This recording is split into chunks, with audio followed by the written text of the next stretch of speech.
Pandemi COVID-19 mengakibatkan pesta perayaan malam pergantian tahun 2021 di seluruh daerah dilarang diadakan. Larangan ini dikeluarkan karena khawatir akan menimbulkan kerumunan.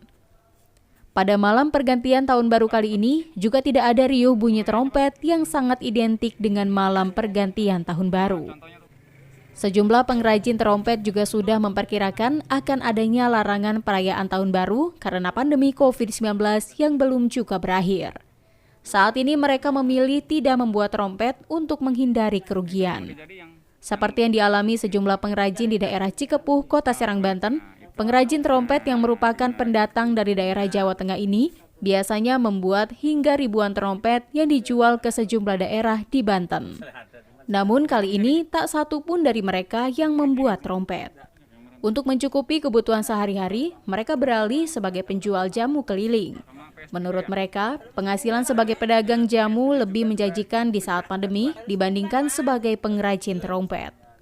Selain resiko trompet yang dibuat tidak laku saat tahun baru, saat ini bahan baku untuk membuat trompet juga mengalami kenaikan harga. Sekarang bahan-bahannya mahal, terus belum tentu kalau misalnya trompetnya laku lagi karena diadakan COVID itu ya. Jadi kita ya sebenarnya sih berharap kalau misalnya trompet masih laku lagi, cuman posisinya kayaknya sudah nggak berharap lagi. Dan dilarang juga Pak oleh pemerintah Pak? Ya itu kan kadang-kadang dihimbau itu kan kalau di siaran di TV itu kan dihimbau supaya tidak merayakan dengan acara trompet. Hal yang sama juga dirasakan sejumlah pengrajin trompet yang berada di daerah Pondok Aren, Tangerang Selatan, Banten.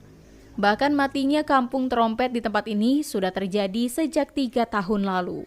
Rumah-rumah yang dulunya ramai kegiatan memproduksi trompet tidak lagi nampak. Para penghuni tidak lagi disibukkan mengelem kertas yang akan dijadikan sebagai mainan pergantian tahun. Matinya kampung trompet di tempat ini setelah diterpa berbagai isu negatif 3 tahun silam, mulai dari isu pembuatan trompet yang berbahan utama kertas Al-Quran, hingga tradisi meniup trompet yang dianggap bukan berasal dari kalangan muslim, yang membuat penjualan trompet menurun drastis. Belum lagi soal penularan virus difteri di tahun 2015, yang penyebarannya bisa melalui trompet, membuat produksi trompet di tempat ini kian hancur. Di saat masih berjaya, tempat ini bisa memproduksi hingga 30.000 trompet setiap tahun. Ari, salah satu mantan pengrajin trompet, mengaku bisa memproduksi 3.000 trompet jelang tahun baru. Keuntungan yang diperoleh pun mencapai 20 hingga 30 juta rupiah. Kalau mau tahun baru itu bulan 9 lagi udah mulai bikin trompet. Mau akhir tahun udah bulan 9 udah mulai bikin trompet. Berapa banyak dulu produksi? Biasanya 3.000.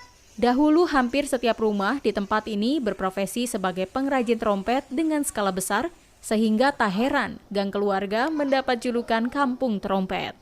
Pembelinya pun datang dari berbagai daerah, mulai dari Bogor, Bandung, Depok, hingga dalam kota Jakarta. Dari Priok, Tanah Abang, pada kesini semuanya pada pada ngambil. Jadi kan produksi paling terbesar ya dulu ya. Terus sekarang udah diisuin, diterpa isu miring-miringan dah, isu sara. Jadi udah nggak produksi lagi.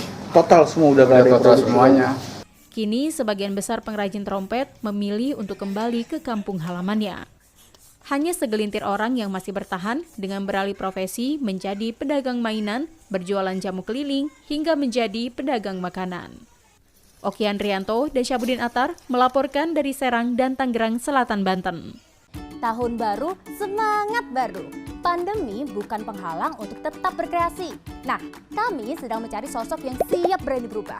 Yuk kirimkan video bisnis yang lagi kamu atau orang lain rintis di masa pandemi ini. Dapatkan uang tunai sebagai modal usaha senilai 5 juta rupiah. Wow, catat ya periodenya dari tanggal 7 Desember 2020 hingga 7 Januari 2021.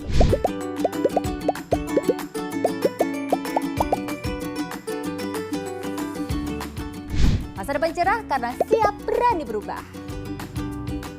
Ya, informasi tadi mengakhiri berita Banten pagi hari ini. Saya Rusdi Maulana mengucapkan terima kasih atas kebersamaan Anda. Selamat pagi dan selamat beraktivitas. Sampai jumpa.